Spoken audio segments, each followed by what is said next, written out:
So hi everyone. To start, I have been on stage a lot.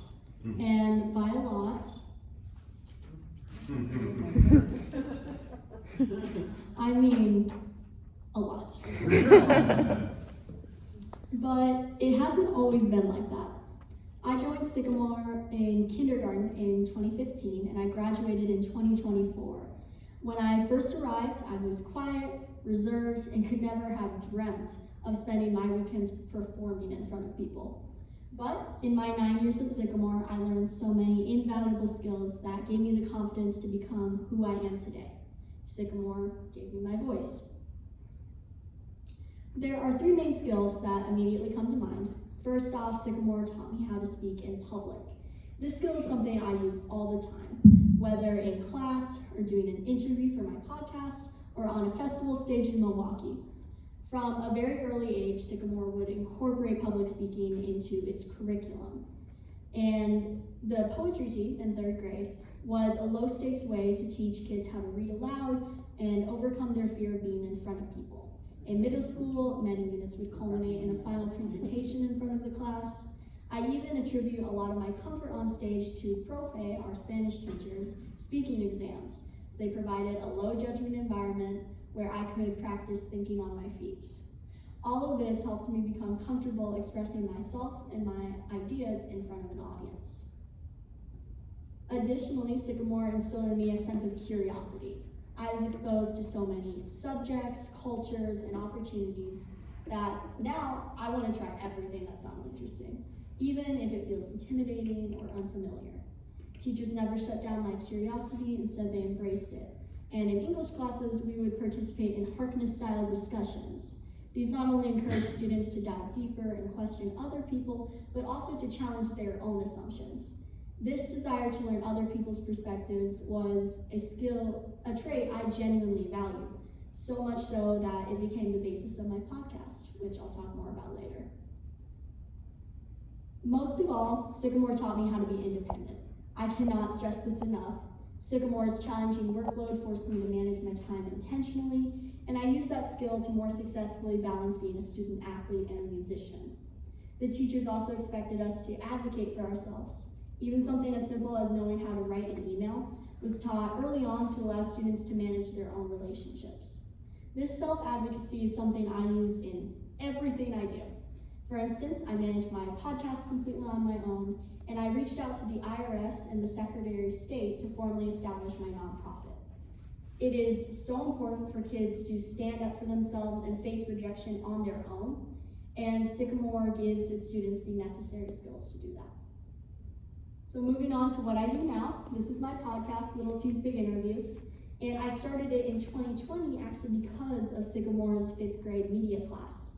We did a unit on podcasting platforms and it caught my imagination. This is a podcast in which I interview interesting and accomplished women about their careers, creations, and adventures. As I mentioned earlier, I run it completely on my own. I reach out to potential interviewees, I do research, I write the questions, I edit the recorded clips, and I distribute the episodes once they're completed. I have interviewed several women over the years, but these are some of my favorites. So Sarah Sigmund is a Broadway performer in the Tony Award-winning show MJ the Musical. She is also an alumna from University High School, so I use that mutual connection to contact her. Anna Sale is the host of the podcast Death, Sex, and Money. Some of you might have heard of it. And she's the author of the informative memoir, Let's Talk About Hard Things. She was a wonderful interview because of her professionalism and excellent conversation skills. I can't forget to mention Cecilia Munoz, who was the Domestic Policy Council Director in the Obama White House.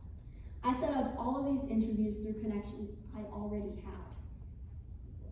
And here's an audio clip from my most recent episode with Shannon Lynch, a podcaster who focuses on telling the story of those who were failed by the criminal justice system in DC's infamous 8th and H case. Oh. It's not working. Would I be able to click on it? Yeah. Way to go. True crime is an incredibly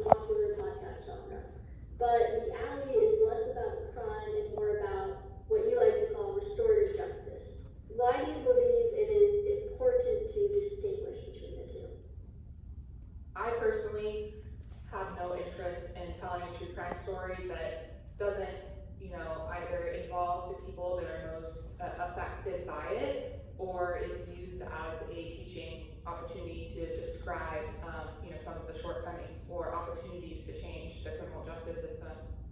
So that's a clip from my most recent episode, and if you're interested in hearing the full story, it's very interesting. You can find that on Spotify, Apple Podcasts, or wherever you get your podcasts. School of Rock is another huge part of my life. It is an extracurricular music school in which students learn their instruments through performance-based instruction. I've been with the Fisher School of Rock for 9 years now as a vocalist, guitarist, and bassist. I'm also a member of their house band, which is a marketing band made up of our most experienced musicians. We perform at events and festivals around town, like I'll be performing at the Indy 11 game tomorrow. And we even go to Summerfest in Milwaukee, Wisconsin every year to perform with hundreds of other School of Rocks. This is a clip from a performance I did recently, and I'm confident many of you know the song. I don't know how many of the middle schoolers did.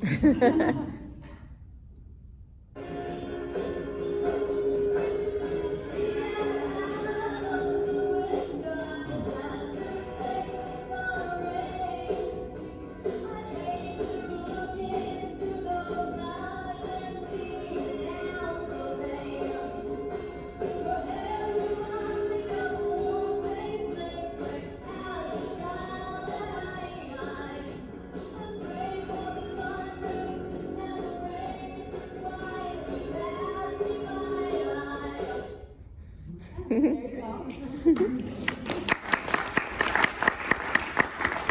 Actually, Miss O'Malley asked the middle schoolers earlier if they knew who wrote that song and who performed it, and one fifth grader got it. And this is my nonprofit, Rock of Ages.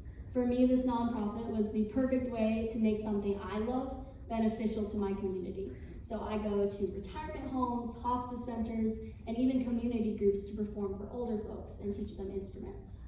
Our goal is to build bridges across generations through something we all love, music. And here's everything else I do. I am in the midst of my second season of varsity tennis at university, and I'm also on the junior varsity volleyball team.